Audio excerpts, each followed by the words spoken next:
किसी की नजर मुझ पर पड़े ना पड़े, प्रभु की नजर का हुआ है असर। ओम शांति। 30 सितंबर 2025 बाबा के महावाक्य। मीठे बच्चे, बाप आए हैं सबके दुख हरकर सुख देने, इसीलिए तुम दुख हरता के बच्चे किसी को भी दुख मत दो।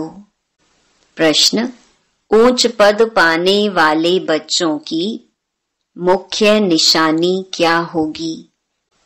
उत्तर, पहला, वे सदा श्रीमत पर चलते रहेंगे। दूसरा, कभी हठ नहीं करेंगे। तीसरा, अपने को आपे ही राज तिलक देने के लिए पढ़ाई पढ़कर गैलप करेंगे। चौथा, अपने को कभी घाटा नहीं डालेंगे। पांचवा, सर्व प्रति रहमदिल और कल्याणकारी बनेंगे। उन्हें सर्विस का बहुत शौक होगा। छठा, कोई भी तुच्छ काम नहीं करेंगे, लड़ेंगे झगड़ेंगे नहीं। गीत, तूने रात गंवाई सोए के। ओम शांति। रूहानी बच्चे रूहानी बाप के सामने बैठे हैं। अब इस भाषा को तो तुम बच्चे ही समझते हो और कोई नया समझ ना सके। हे रूहानी बच्चे, ऐसे कभी कोई कह ना सके, कहने आएगा ही नहीं।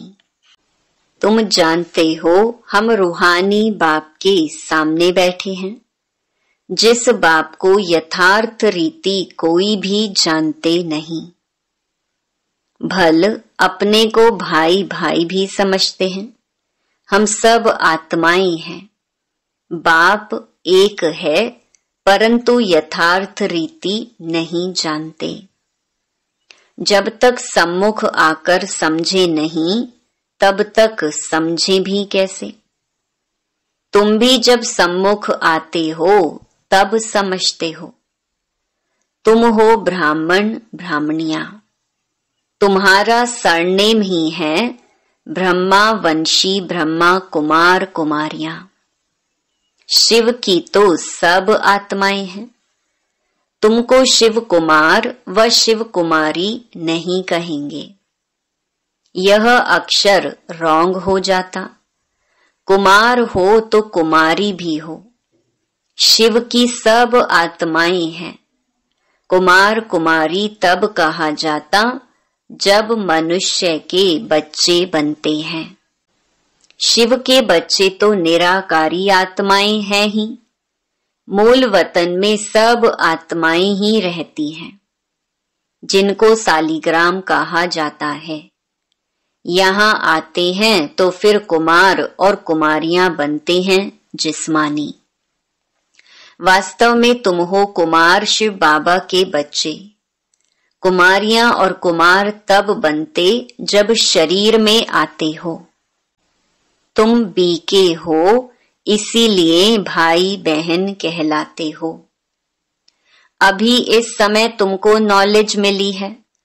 तुम जानते हो बाबा हमको पावन बनाकर ले जाएंगे। आत्मा जितना बाप को याद करेगी तो पवित्र बन जाएगी। आत्माएं ब्रह्मा मुख से यह नॉलेज पढ़ती हैं। चित्रों में भी बाप की नॉलेज क्लियर है। शिव बाबा ही हमको पढ़ाते हैं। न श्री कृष्ण पढ़ा सकते, न श्री कृष्ण द्वारा बाप पढ़ा सकते हैं। श्री कृष्ण तो वैकुंठ का प्रिंस है। यह भी तुम बच्चों को समझाना है। श्री कृष्ण तो स्वर्ग में अपने माँ बाप का बच्चा होगा, स्वर्गवासी बाप का बच्चा होगा। वो वैकुंठ का प्रिंस है। उनको भी कोई जानते नहीं। श्री कृष्ण जयंती पर अपने अपने घरों में श्री कृष्ण के लिए झूले बनाते हैं, व मंदिरों में झूले बनाते हैं।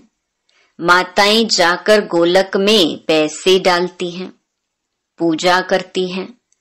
आजकल क्राइस्ट को भी श्री कृष्ण मिसल बनाते हैं, ताज आदि पहनाकर माँ की गोद में देते हैं, जैसे श्री कृष्ण को दिखाते हैं। अब श्री कृष्ण और क्राइस्ट राशि तो एक ही है, वो लोग कॉपी करते हैं। नहीं तो श्री कृष्ण के जन्म और क्राइस्ट के जन्म में बहुत फर्क है।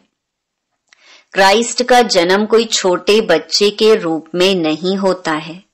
क्राइस्ट की आत्मा ने तो कोई में जाकर प्रवेश किया है, विष से पैदा हो ना सके।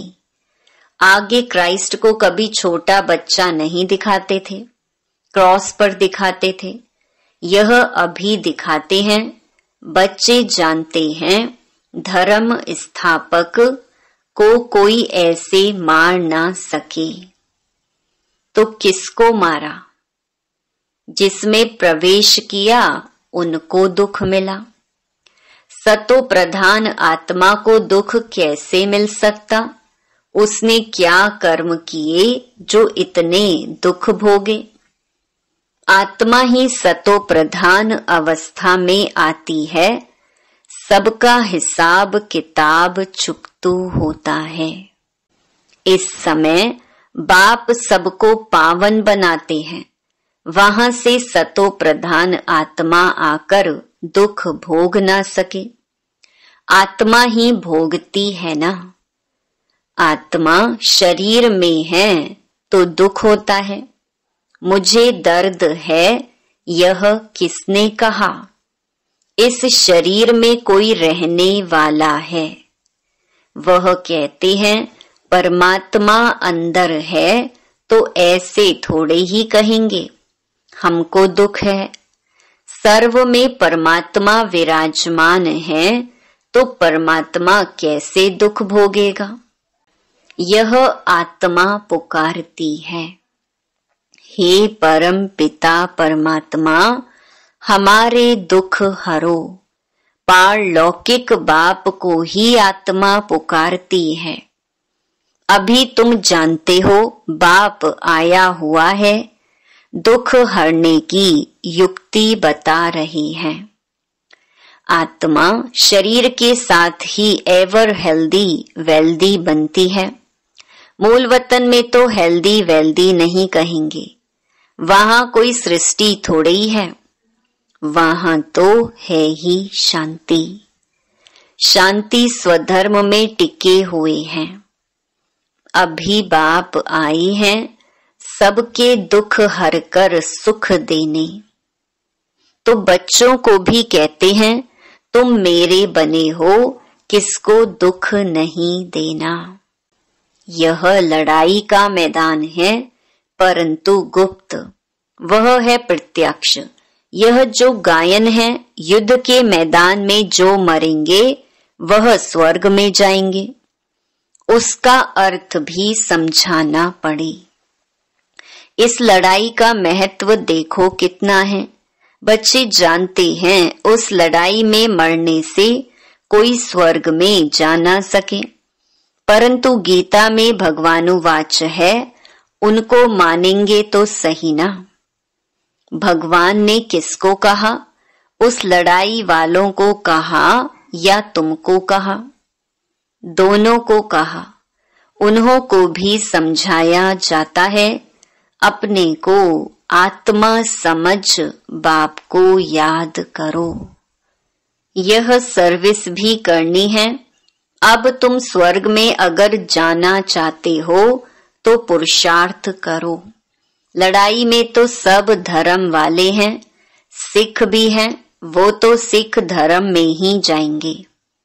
स्वर्ग में तो तब आ सकेंगे जब तुम ब्राह्मणों से आकर ज्ञान लें। जैसे बाबा के पास आते थे तो बाबा समझाते थे, तुम लड़ाई करते शिव बाबा की याद में रहेंगे तो स्वर्ग में आ सकेंगे। बाकी ऐसे नहीं कि स्वर्ग में राजा बनेंगे। नहीं, जास्ती उन्हों को समझा भी नहीं सकते हो। उनको थोड़ा ही ज्ञान समझाया जाता है। लड़ाई में अपने इष्ट देवता को याद जरूर रखते हैं। सिख होगा तो गुरु गोविंद की जय कहेंगे। ऐसा कोई नहीं जो अपने को आत्मा समझ परमात्मा को याद करे। बाकी हाँ, जो बाप का परिचय लेंगे तो स्वर्ग में आ जाएंगे। सबका बाप तो एक ही है, पतित पावन। वह पतितों को कहते हैं, मुझे याद करने से तुम्हारे पाप कट जाएंगे और मैं जो सुख धाम स्थापन करता हूँ उसमें तुम आ जाएंगे। लड़ाई में भी शिव बाबा को याद करेंगे तो स्वर्ग में आ जाएंगे। उस युद्ध के मैदान की बात और है, यहाँ और है। बाप कहते हैं, ज्ञान का विनाश नहीं होता है। शिव बाबा के बच्चे तो सब हैं। अब शिव बाबा कहते हैं, माँ मेकम याद करने से तुम मेरे पास आ जाएंगे मुक्ति धाम। फिर जो ज्ञान सिखाया जाता है वह पढ़ेंगे तो स्वर्ग की राजाई मिल जाएगी। कितना सहज है। स्वर्ग में जाने का रास्ता सेकंड में मिल जाता है। हम आत्मा बाप को याद करती हैं। लड़ाई के मैदान में तो खुशी से जाना है। कर्म तो करना ही है। देश के बचाव के लिए सब कुछ करना पड़ता है।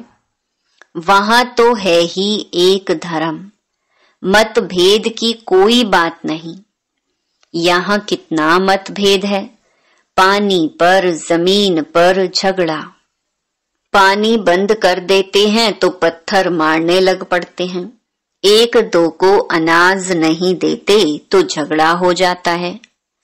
तुम बच्चे जानते हो, हम अपना स्वराज्य स्थापन कर रहे हैं।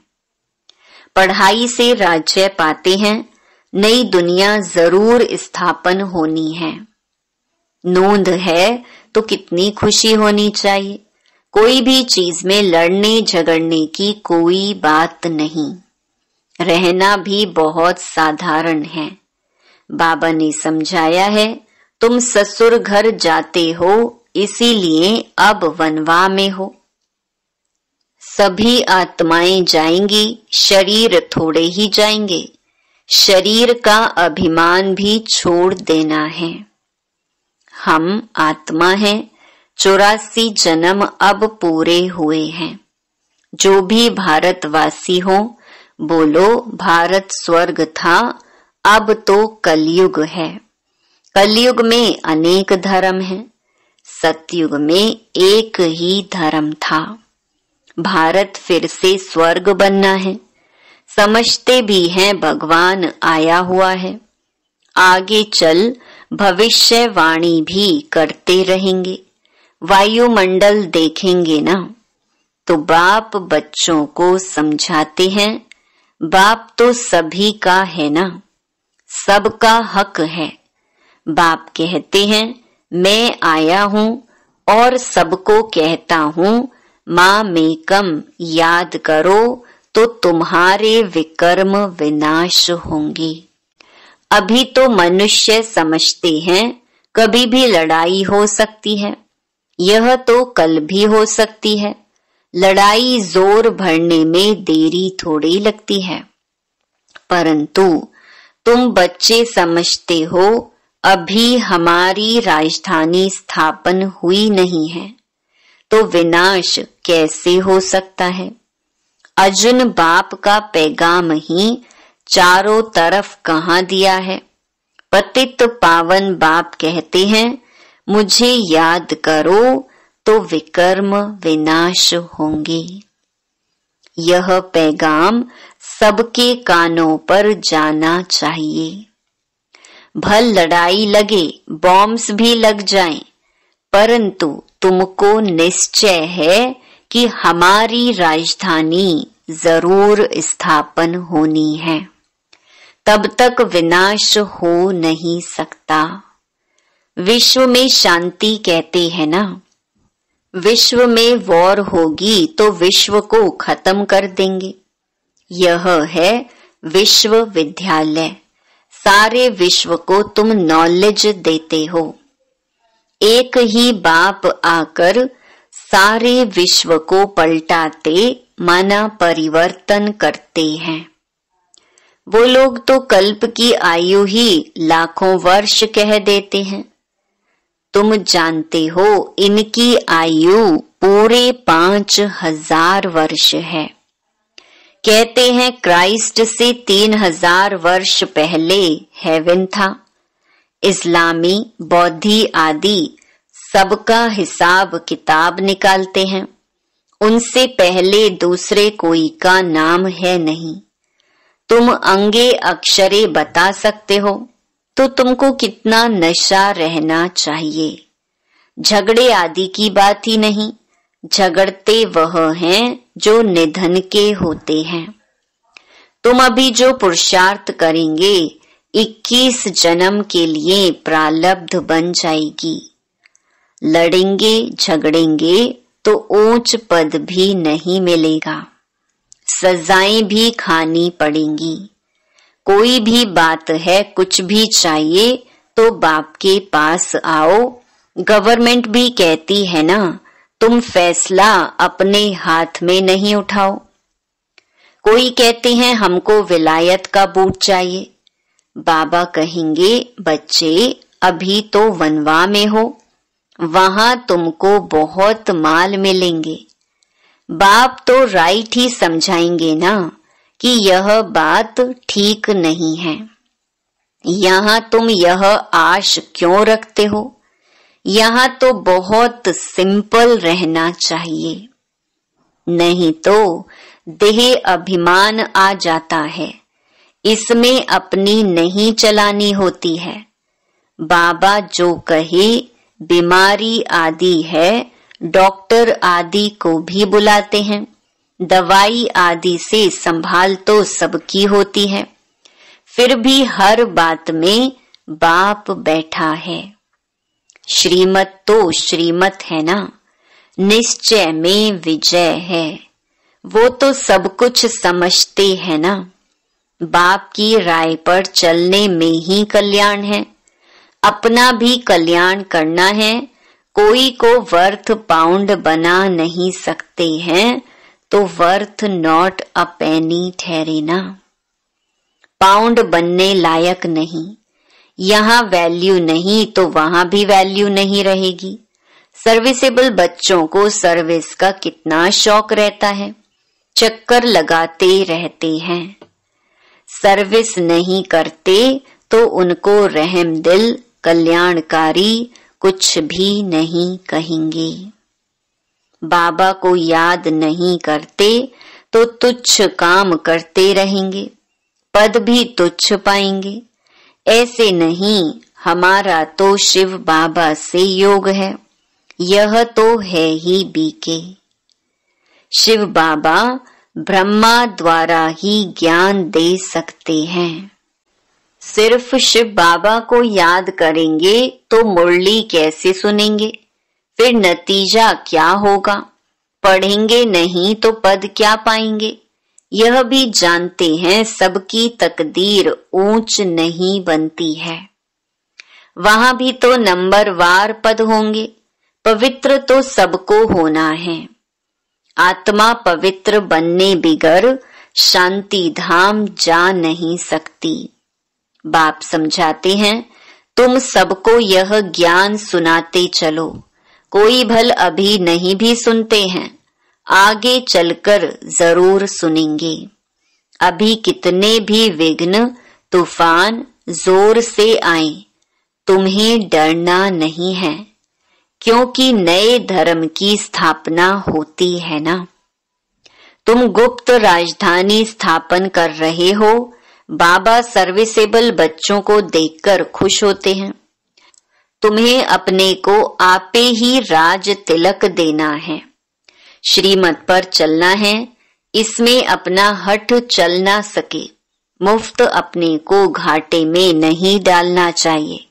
बाप कहते हैं बच्चे सर्विसेबल और कल्याणकारी बनो। स्टूडेंट को टीचर कहेंगे ना, पढ़कर गैलप करो। तुमको 21 जन्मों के लिए स्वर्ग की स्कॉलरशिप मिलती है। डिनाइस्टी में जाना यही बड़ी स्कॉलरशिप है। अच्छा, मीठे मीठे सिकी लधे बच्चों प्रति मात पिता बाप दादा का याद प्यार और गुड मॉर्निंग। रूहानी बाप की रूहानी बच्चों को नमस्ते। धारणा के लिए मुख्य सार। पहला, संगम पर बहुत सिंपल साधारण रहना है, क्योंकि यह वनवाह में रहने का समय है। यहाँ कोई भी आश नहीं रखनी है। कभी अपने हाथ में लौ नहीं लेना है। लड़ना झगड़ना नहीं है।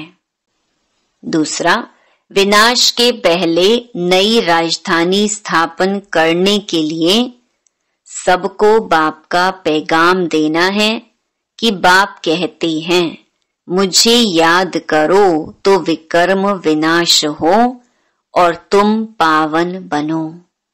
वरदान, संतुष्टता की विशेषता द्वारा सेवा में सफलता मूर्त बनने वाले संतुष्ट मणि भव। सेवा का विशेष गुण संतुष्टता है। यदि नाम सेवा हो और स्वयं भी डिस्टर्ब हो व दूसरों को भी डिस्टर्ब करें तो ऐसी सेवा ना करना अच्छा है। जहां स्वयं के प्रति व संपर्क वालों से संतुष्टता नहीं, वह सेवा न स्वयं को फल की प्राप्ति कराती है न दूसरों को।